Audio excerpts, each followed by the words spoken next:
Mathématiques, leçon 7, classe de 6e, les droites parallèles et perpendiculaires, les types de droites. Nous allons voir les sécantes, les parallèles et les perpendiculaires. Type de droite, classe de 6e. Donc là, nous allons voir trois types de droites absolument essentiels. Alors, les premières sont les droites sécantes. Alors, des droites sécantes sont des droites qui ont un point commun. Voilà, donc elles se croisent. Et le point commun, c'est A. Droite D1, droite D2, et le point commun, c'est A. On dit que ces deux droites sont sécantes.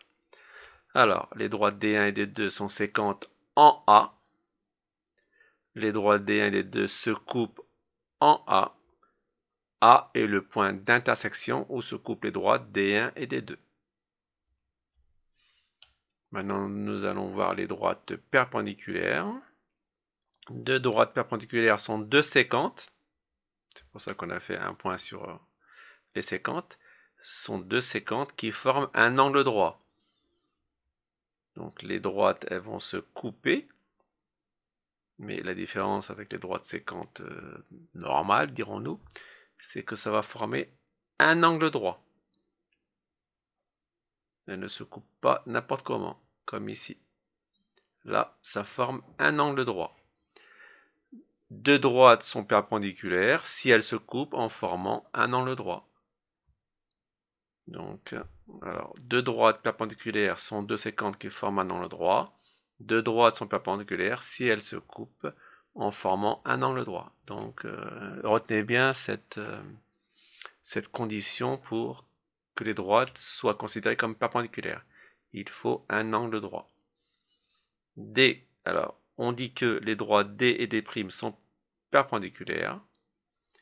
On note D est perpendiculaire à D'. Notez le symbole qui signifie que les droites sont perpendiculaires. Un T à l'envers. Donc les droites sont sécantes puisqu'elles se coupent en un point. Et là. Mais la différence entre celle-ci et celle-là, c'est que les droites, elles se coupent de telle manière que cela forme un angle droit. Donc, elles sont perpendiculaires. Enfin, nous allons voir les droites parallèles et sécantes. Deux droites parallèles sont deux droites qui ne sont pas sécantes, justement. Deux droites parallèles sont deux droites qui ne sont pas sécantes. Rappelez-vous, la condition pour que les droites soient sécantes, il faut qu'elles se coupent. Et là, deux droites parallèles ne se coupent pas. Alors, premier cas, elles n'ont aucun point commun même si on les prolonge. Donc, vous pouvez prolonger à l'infini, elles ne se croiseront jamais. Les droites D et D' sont parallèles. On note D est parallèle à D'. Notez le symbole des droites parallèles, deux barres obliques. Alors que là, c'est un T à l'envers. Deuxième cas, elles ont une infinité de points communs. Les droites D1 et D2 sont parallèles. Alors là, ce n'est pas évident. Mais pourquoi? Eh bien parce qu'on note D1 est parallèle à D2, on dit qu'elles sont confondues. Parce que la droite D2, c'est la même que la droite D1. Donc elles sont confondues.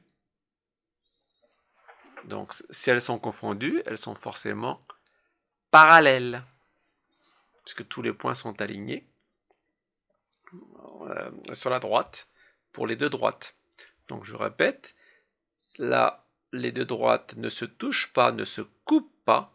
Enfin, ne se touchent pas, non, puisque là, elles se touchent, elles sont confondues.